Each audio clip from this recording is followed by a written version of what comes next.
Tout le monde est OK, on peut y aller? Allez, alors on va démarrer. Karim? Bonjour Amir. Bonjour. Je voulais savoir un petit peu comment va le groupe après cette défaite concédée à Monaco. Alors même si c'était il y a presque une semaine, mais bon, vous avez pu beaucoup travailler, je pense, cette semaine pour essayer de vous remettre dans le droit chemin. Mais comment va le groupe et comment toi, personnellement, tu analyses un petit peu la situation actuelle qui est compliquée en termes de résultats, avec 5 défaites sur les 7 derniers matchs, alors que vous êtes dans la dernière partie de la saison et que c'est très important.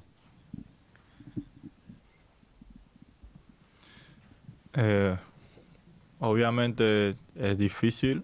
Oui, alors logiquement c'est difficile. Ganador, ¿no? Queremos ganar todos Nous los sommes une partidos, équipe qui veut gagner tous les matchs.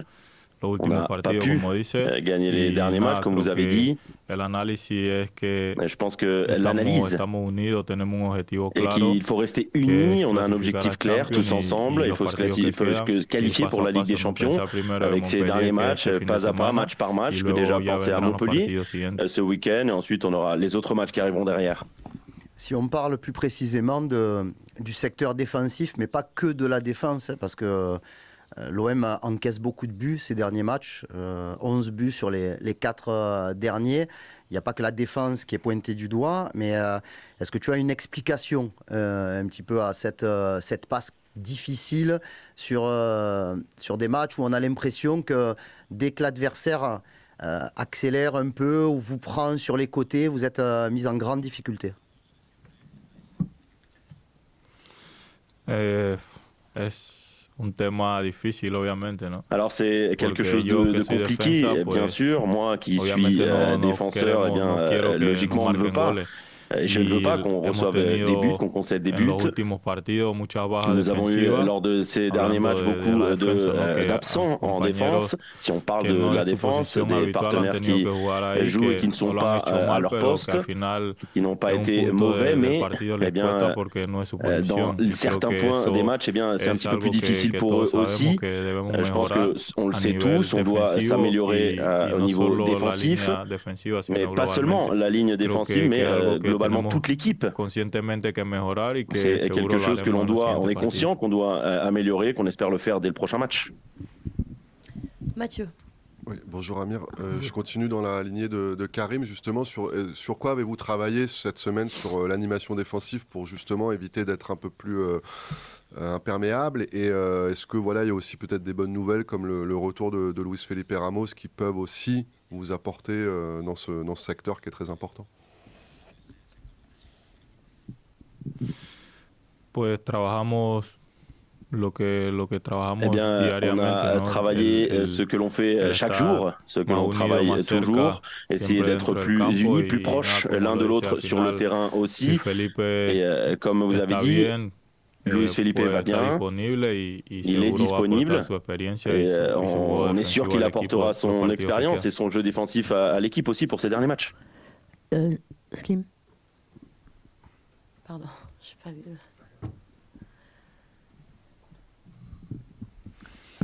Salut Amir, c'est une question un peu plus personnelle, mais ça rejoint aussi un petit peu l'aspect collectif et l'aspect défensif. Comment toi tu vis, parce que tu es l'un des joueurs qui est le plus régulier aussi de cet effectif-là, mais comment tu vis un petit peu tous ces changements en défense, les blessures aussi de Balerdi, le fait de ne pas toujours jouer avec la même défense, tu vois, toi comment tu vis un petit peu tout ça?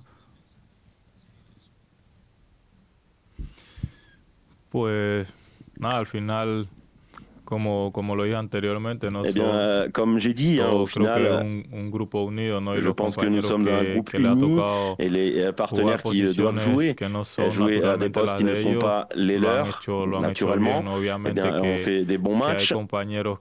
C'est vrai qu'il y a des partenaires qui sont absents, qui sont blessés et qui sont ceux qui jouent habituellement. C'est aussi un petit peu ici que ça devient difficile avec le positionnement d'autres joueurs à ces postes-là, mais je pense que ceux qui ont joué ont fait des choses bien et on espère pouvoir faire mieux pour la fin de saison. Justement, Amir, tu parlais de position. Est-ce que toi, tu préfères ce poste-là où tu es troisième central à droite ou ce poste de latéral droit que tu as occupé plus ou moins dans ta carrière, que tu as un peu plus occupé? Donc voilà, ta préférence, c'est être dans les 3 de derrière ou dans une défense à 4 à ce poste de latéral droit? Alors je pense que tout au long de ma carrière, j'ai joué à beaucoup de postes sur le terrain. Je suis arrivé ici en tant que latéral droit, mais bon, c'est vrai que j'ai joué défenseur droit, j'ai joué latéral gauche, défenseur central droit, j'ai joué latéral gauche aussi. Voilà, je dois juste essayer de soutenir et aider l'équipe au poste qu'on me demande. Et comme j'ai dit, mon poste, disons, moi je pense que je suis meilleur et celle de latéral droit. Encore 2 questions. Tu fais une saison très intéressante où tu es quand même assez régulier, mais tu as été freiné par une blessure là, au début du mois de mars. Comment tu l'as vécu physiquement et est-ce que tu t'estimes aujourd'hui être revenu déjà à ton meilleur niveau ou est-ce qu'il te manque encore des choses pour être le Amir Murillo de l'ensemble de la saison? Pues obviamente una lesión hace que. Alors c'est vrai, bien sûr qu'une blessure, eh bien, ça nous enlève un petit peu de rythme de compétition. C'est vrai qu'après cette blessure, j'ai joué 2 matchs, donc je pense que il me manque encore un petit peu pour arriver à mon meilleur niveau. J'espère arriver à mon meilleur niveau pour aider l'équipe dans cette dernière ligne droite pour atteindre les objectifs. Dans quel état d'esprit vous êtes au moment de jouer ce match contre Montpellier? C'est un match très important contre une équipe en grande difficulté qui n'a pas gagné, qui a perdu même ses 10 derniers matchs. On a l'impression... Les supporters disent souvent l'OM réveille les morts parce que vous perdez souvent contre des équipes qui ont des séries très négatives. Est-ce que malgré la situation actuelle, vous arrivez à garder suffisamment de confiance en vous pour essayer d'aborder ce match le plus sereinement possible parce qu'il vaut très très cher et ça sera les retrouvailles avec vos supporters après Monaco, après Reims, après tous ces matchs où ça a été quand même assez difficile? Sí, como lo dice, ¿no? El partido. Oui, comme vous avez dit, le match de ce week-end est un match très important. On doit, bien sûr, on a dans nos têtes très clair ce qu'il faut faire, qui est gagner ce match de demain. Notre objectif est entre nos mains, il dépend seulement de nous. Et je pense que l'équipe a conscience de cela. Tout le monde est très clair sur ça, l'entraîneur aussi, tous les partenaires. On va tous vers le même objectif et c'est ce que l'on a dans nos têtes avant de jouer ce match. Obviamente que lo necesitamos a ellos siempre. Et oui, bien sûr, on a besoin des supporters aussi qui soient derrière nous, qui continuent d'avoir confiance en nous. On va toujours essayer de donner le meilleur sur le terrain pour leur apporter de la joie. Bonjour Amir. Il y a 2 mois, l'OM avait beaucoup de points d'avance. Tout le monde se disait que ça serait presque une formalité de terminer sur le podium. Comment expliquer ces 2 mois où l'OM est beaucoup moins bon que précédemment? L'entraîneur parle beaucoup de mentalité. Est-ce que toi, tu sens que l'état d'esprit est moins bon qu'à un moment? Est-ce que tu penses que c'est plus dans le jeu que vous êtes moins bon? Comment tu analyses ça?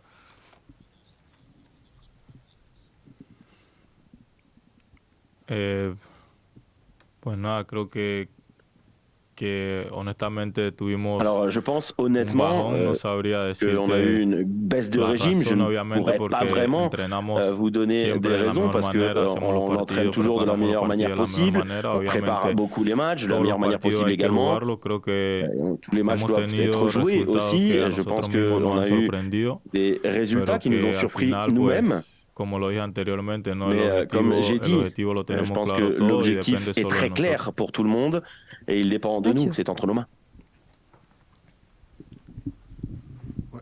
J'avais une question pour revenir sur toi. Le coach disait, il l'a dit notamment fin décembre à Geoffroy Guichard à Saint-Etienne, que tu étais un des joueurs qui avait le plus progressé cette saison selon lui dans l'équipe. Moi je voulais savoir justement ton point de vue, sur quel aspect tu as l'impression d'avoir, avec ce nouveau poste, avec tout ce que tu as emmagasiné du coach et du staff, sur quoi tu as progressé cette année avec ton regard à toi. Pues a nivel personal, alors je pense que personnellement, j'ai beaucoup progressé. Tactiquement, le positionnement sur le terrain, avec et sans ballon. Je pense que j'ai été l'un des joueurs qui a le plus progressé dans cet aspect-là, parce que moi je viens d'un autre championnat, d'un autre type de jeu, un autre comportement tactique aussi dans ce championnat, et c'était un petit peu ce qui était différent de moi comparé à mes partenaires, et avec cet entraîneur qui nous apprend toutes ces choses tactiques, je pense que j'ai beaucoup progressé, oui. Amir, on a évoqué beaucoup de problèmes entre guillemets défensifs dus au nombre encaissé. Si on prend l'équipe sous l'aspect défensif, est-ce que pour toi, elle arrive à réagir, à réussir à faire ce contre-pressing? Certains observateurs disent que l'équipe manque des fois de jus, de fraîcheur. Est-ce que pour toi, l'équipe arrive à presser comme elle le souhaite et justement amener cet adversaire dans le doute à rapidement récupérer le ballon, ou c'est un aspect encore à progresser d'ici la fin du championnat?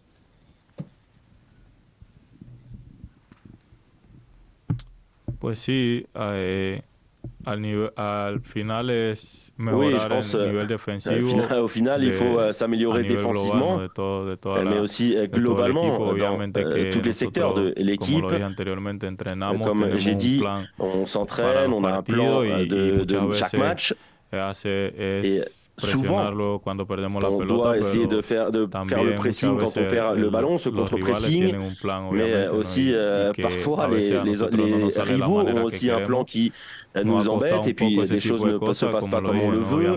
Voilà, je pense que ce sont des choses qu'on a eu des difficultés. Moi, je suis défenseur, et moi, je veux toujours terminer avec la cage à 0, avec un clean sheet. On espère que cette fin de saison, on le fera de la meilleure manière possible. Bonjour. Parfois, quand on regarde certains matchs, on a l'impression on est perdu, on ne sait pas trop où le coach il veut aller, où le coach il veut vous emmener. On a l'impression que vous aussi, parfois, c'est un peu le cafouillage sur le terrain. Est-ce que le fait d'avoir un coach comme Roberto De Zerbi, qui a un plan de jeu très établi dans sa tête, qui a des consignes, peut-être qu'il vous donne énormément de consignes, est-ce que ça peut vous impacter sur le terrain? Est-ce que ça peut vous brouiller dans la tête beaucoup trop de consignes? Et du coup, deuxième question, c'est on a vu, il y a eu des tensions, tout ça, avec le coach. Les joueurs nous ont répété qu'il n'y avait aucune cassure. Est-ce que tu peux nous parler aujourd'hui où vous en êtes, votre relation avec le coach De Zerbi? La segunda.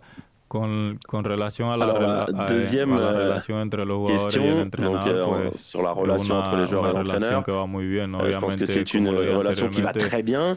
Comme j'ai dit, on est tous très unis dans cette fin de saison, avec un objectif très clair qui est de se qualifier pour la Ligue des Champions. Et puis concernant la première question, je pense que c'est un entraîneur qui veut, qui est toujours du mouvement, qui donne beaucoup de consignes, comme vous avez dit, sur le terrain, pour essayer de trouver, de s'améliorer sur le terrain, et on le voit aussi beaucoup lors des matchs. C'est un entraîneur qui veut gagner des matchs, c'est un gagnant, et c'est ce qu'il veut nous inculquer à nous aussi sur le terrain. Il nous a fait travailler beaucoup jusqu'ici.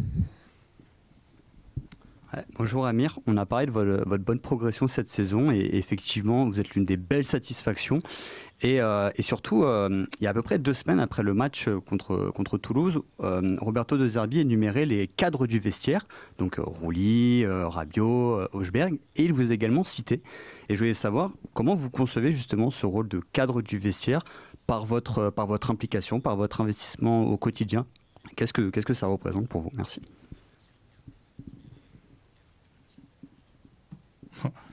No, realmente no sabía que había dicho eso de mí, pero alors je ne savais pas qu'il avait dit ça sur moi. En el vestuario, Mais je pense honnêtement, dans le vestiaire, il y a beaucoup de joueurs avec beaucoup d'expérience. Des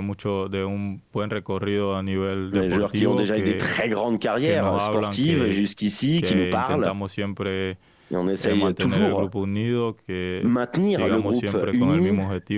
On essaye, comme j'ai dit, d'avoir toujours ce même objectif. Pour moi, c'est quelque chose de surprenant qu'on dise ça, parce que moi, comme j'ai dit, je viens d'un autre championnat, d'un pays qui n'est pas très football non plus. Donc voilà, être nommé avec ces cadres du vestiaire, eh bien, ça me donne envie de gagner encore plus, d'avoir cette motivation en plus. Et ça me permet aussi de parler un petit peu plus dans le vestiaire avec des partenaires. Si je peux aider un partenaire avec mon expérience, eh bien, c'est toujours bienvenu. Et comme j'ai dit, le groupe est très uni, du plus vieux au plus jeune. Et voilà, c'est un petit peu tout ce qu'on parle dans le vestiaire. J'hésite entre deux questions, je vais poser les deux. Ouais. Si j'ai une personne encore, je suis désolé. Alors, je souris, mais c'est pas très souriant. Est-ce que, avec les résultats et la période que vous vivez aujourd'hui, au moment de jouer ce genre de match au couteau, est-ce qu'il y a certains doutes qui vous habitent? Est-ce qu'à un moment donné, vous doutez de vos capacités collectives à pouvoir relever la tête? Parce qu'on se demande à quel moment l'Olympique de Marseille va relever la tête et revenir à un niveau qu'on vous a connu il y a quelques semaines. Sobre las dudas, no, alors, concernant les doutes, non. Je pense honnêtement qu'il n'y a pas de doute dans le vestiaire. Il y a peut-être un petit peu d'anxiété dans les matchs parce que comme j'ai dit, on veut toujours gagner tous les matchs, toujours essayer d'être à la meilleure position au classement. Et peut-être que sur le terrain, eh bien, on ne fait pas les choses comme il le faut parfois. Mais on essaye toujours de réaliser le plan qui a été travaillé dans la semaine pour arriver à cet objectif de prendre les 3 points. Parfois, les choses ne vont pas comme on le veut et l'autre équipe a toujours aussi son mot à dire. L'adversaire a aussi son plan de jeu. Dernière. Et donc pour terminer, votre rapport au sens collectif avec le Vélodrome, il y a eu une première partie de saison où vous aviez des problèmes quand même au Vélodrome pour gagner régulièrement des matchs. Là, malgré la période qui est compliquée, vous restez sur 4 victoires sur les 5 derniers matchs. Vous marquez quasiment à tous les matchs que vous jouez à domicile. Comment, alors qu'à l'extérieur, vous avez inversé la tendance par rapport à la dynamique qui était très très bonne et qui est très mauvaise aujourd'hui, comment vous avez fait déjà pour vous réapproprier votre stade et faire de bons résultats au Vélodrome? C'est un ça. Nada, hablamos, creo que como lo dijiste al principio de temporada, on a parlé entre nous, comme vous avez dit, c'est vrai qu'au début de saison on a eu du mal à domicile. C'est là où on veut bien être meilleur, bien sûr, c'est devant nos supporters. C'est vrai que les derniers matchs on a été meilleurs, on a beaucoup parlé, on connaît l'importance aussi de gagner des matchs à la maison. On veut gagner les matchs à la maison et aussi à l'extérieur, bien sûr, mais on sait que c'est important aussi de gagner devant notre public. On veut toujours gagner devant nos supporters, avec tous ces joueurs, tous ces supporters qui nous soutiennent, bien sûr, et qui puissent rentrer chez eux avec le sourire et avec une victoire et en faisant du bon football. Voilà, c'est ce qu'on veut. Merci beaucoup. Merci.